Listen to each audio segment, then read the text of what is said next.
جب تک company A آئی پر سرمایہ کاری کر رہی ہے جس سے مستقبل میں بڑے منافع کی توقع ہے، وہ اس کہانی کو قبول کرنے کے لیے تیار ہیں۔ کیونکہ یہ استحکام کا تاثر دیتی ہے۔ جی، اب آتے ہیں تیسرے گروہ پر۔ اور وہ ہیں ریگولیٹرز اور عوام۔ جی، کوئی بھی بڑی ٹیک کمپنی آج کل یہ نہیں کہنا چاہتی کہ اے آئی لوگوں کی نوکریاں ختم کر رہا ہے۔ اس سے فوراً منفی شیر سرخیاں بنتی ہیں۔ جی بالکل، منفی شیر سرخیاں، عوام میں غصہ اور حکومت کی طرف سے جانچ پڑتال کا خطرہ۔ کلچر کو بہتر بنانے کی کہانی بہت زیادہ محفوظ ہے۔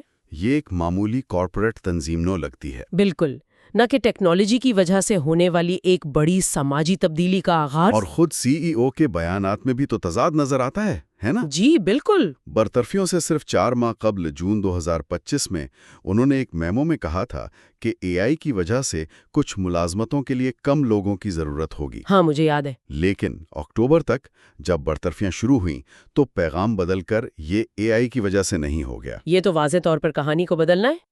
اس سے ظاہر ہوتا ہے کہ میسیجنگ پر کتنی احتیاط سے کام کیا گیا تھا۔ کہانی کو وقت کے ساتھ ساتھ حالات کے مطابق ڈھالا گیا۔ تو یہ صرف ایمیزون کا مسئلہ نہیں ہے۔ آپ نے اے آئی کی دوڑ کا ذکر کیا، اس کا کیا مطلب ہے؟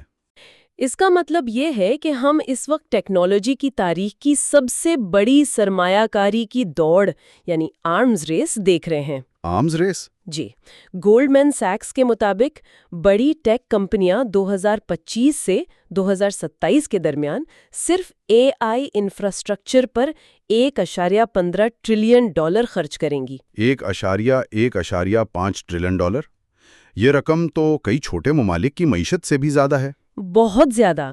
یہ ایک جنگی پیمانے کی سرمایہ کاری ہے۔ یہ تو ایک جنگی لگ رہی ہے۔ یہ ایک جنگ ہی ہے، ایک ایسی دوڑ جس میں بقا کا انحصار اس بات پر ہے کہ کون سب سے طاقتور اور جدید ترین اے آئی انفراسٹرکچر بناتا ہے۔ اور جو جیتے گا؟ جو کمپنی یہ دوڑ جیتے گی وہ اگلے اشرے تک مارکیٹ پر غلبہ حاصل کرے گی۔ مائکروسافٹ، گوگل، میٹا سبھی اس دوڑ میں اربوں نہیں بلکہ سینکڑوں ارب ڈالر جھونک رہے ہیں۔ اور ایمیزون کو یہ محسوس ہو رہا تھا کہ وہ اس دوڑ میں تھوڑا پیچھے رہ گئے ہیں۔ لیکن ان سب کو چلانے کے لیے کمپیوٹنگ کی بے پناہ طاقت کی ضرورت ہے۔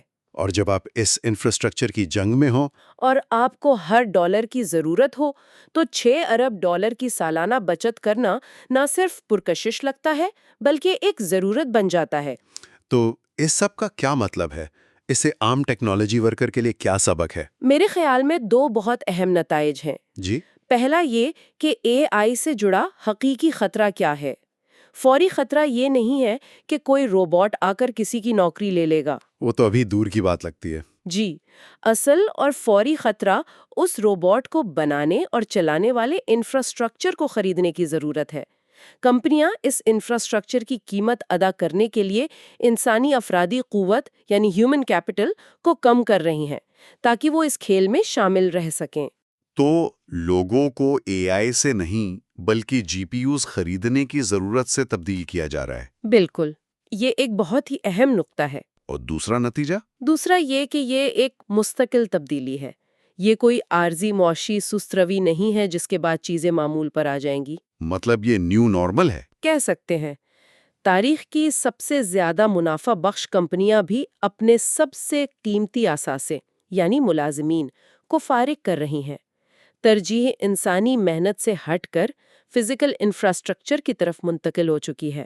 یہ ایک بنیادی تبدیلی ہے۔ جی، اور جو کارکن بچ جائیں گے ان سے توقع کی جائے گی کہ وہ اے آئی ٹولز کا استعمال کر کے اپنی پیداواری صلاحیت کو کئی گنا بڑھائیں۔ ہم دیکھ رہے ہیں کہ مینیجرز اب ڈیش بورڈز کے ذریعے یہ ٹریک کر رہے ہیں کہ ان کی ٹیم اے آئی ٹولز کا کتنا استعمال کر رہی ہے۔ تو مستقبل میں کارکردگی کا جائزہ اس بات پر منحصر ہوگا کہ آٹومیشن کا کتنا مؤثر استعمال کیا جاتا ہے۔ بالکل۔ تو خلاصہ یہ ہے کہ ایمیزون کی برطرفیوں کی کہانی صرف ایک پھولی ہوئی کارپوریٹ ساخت کی نہیں ہے، نہیں، بلکہ یہ اے آئی انقلاب کی بے رحم معیشت کی ایک واضح مثال ہے۔ یہ کمپنیاں ایک شعوری انتخاب کر رہی ہیں، لوگوں پر جی پی یوز کو ترجیح، تنظیم پر انفراسٹرکچر کو فوقیت۔ اور وہ یہ انتخاب اس لیے نہیں کر رہی کہ ان کا کاروبار کمزور ہے، بلکہ اس لیے کہ اے آئی کی مسابقتی دوڑ ایسے سرمایہ کا تقاضا کرتی ہے جو دنیا کی امیر ترین کمپنیوں کو بھی مشکل فیصلوں پر مجبور کر دیتا ہے۔ آپ نے اسے بالکل صحیح طریقے سے سمیٹا ہے۔ تو آخر میں کیا کہیں گی؟ آخر میں ایک سوچنے کی بات چھوڑ کر جاتی ہوں۔ صنعتی انقلابات اگرچہ اپنے ابتدائی مراحل میں تکلیف دہ اور تباہ کن ہوتے ہیں، لیکن تاریخ بتاتی ہے کہ بالآخر وہ پہلے سے کہیں زیادہ خوشحالی لاتے ہیں۔ جی، نئی صنعتیں اور نئی ملازمتیں پیدا ہوتی ہیں۔ یہ واضح ہے کہ ابھی ہم اس انقلاب کے تکلیف دہ مرحلے سے گزر رہے ہیں، جہاں پرانی نوکریاں ختم ہو رہی ہیں۔ بالکل، لیکن جب یہ وسیع و عریض اے آئی انفراسٹرکچر جس پر $1 ٹریلین خرچ ہو رہے ہیں مکمل طور پر فعال ہو جائے گا تو اس کی بنیاد پر کون سی بالکل نئی صنعتیں اور ملازمتیں پیدا ہوں گی جن کا ہم آج تصور بھی نہیں کر سکتے۔ سوال ہے ہماری ساری توجہ ان ملازمتوں پر ہے جو ختم ہو رہی ہیں، لیکن شاید اصل سوال ان ملازمتوں کے بارے میں ہے جو ابھی پیدا ہونی ہے۔